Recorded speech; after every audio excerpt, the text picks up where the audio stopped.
Her voice cut through me like glass. The whole family was there, forks paused midair, eyes darting between us. Her words landed heavy, the same words she'd weaponized my whole life. But this time, I didn't swallow them. I stood, spine straight, and let the knife turn the other way. Then ask her to pay your bills. The silence that followed was the sweetest sound I'd ever heard. I wasn't always this cold. Once, I wanted her approval. When I got my first job, I ran to tell her. She barely looked up, just muttered, "Your sister's already making double." When I graduated, she didn't come. She went to a spa weekend with my sister instead. I learned quickly, her golden child could do no wrong. And me? I was the backup plan, the invisible one, the one she kept close only because I was useful. I paid the bills, quietly, consistently. Every month I bailed them out of debts they never admitted to anyone else. Electricity, mortgage, medical, always me. Because unlike my sister, I never said no. That was my crime. Not failing her expectations, but meeting them too well. The betrayal wasn't loud. It was years of little cuts. Her thanking my sister for gifts I bought. Her smiling at my paychecks, but calling me average to my face. Her calling me in tears, begging me to wire money before the house defaulted, and then boasting to the neighbors that my sister saved them again. At first, I told myself it didn't matter. I knew the truth. But lies, repeated enough, become walls. And one night, I realized I was trapped inside hers. So I stopped feeling, and I started planning.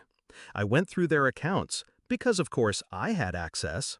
She'd handed me every password years ago, too lazy to manage her own mess. I didn't tuck a thing, not yet. I just studied. I read the mortgage contract. I checked the utilities. I reviewed the credit card statements that always arrived in my inbox by mistake. Her empire wasn't built on love or loyalty. It was built on me. And like any structure built on one pillar, all it took was me stepping aside. The night of the party, when she sneered at me in front of everyone, I knew it was my cue. She wanted me small, humiliated. Instead, I gave her the first crack of silence. After that night, I never sent another payment. The calls started 2 weeks later.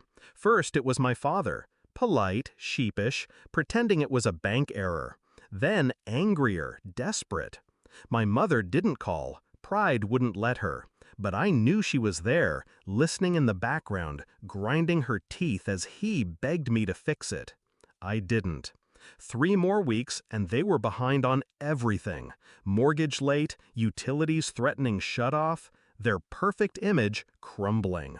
That's when he showed up at my door, my father. His hands shaking, his eyes bloodshot. "Why did you stop paying the mortgage?" he asked, like it was the most natural question in the world. I almost laughed, because there it was, the truth laid bare. Not, "Thank you for saving us all these years." Not, "We should have done better by you." No, just entitlement, expectation, as if I was their bank, their safety net, their disposable child. So I looked him dead in the eye. "Ask her," I said.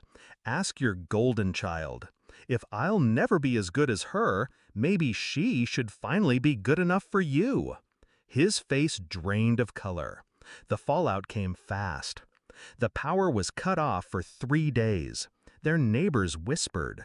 My sister, when confronted, laughed in their faces, said she had her own life, her own family, her own bills.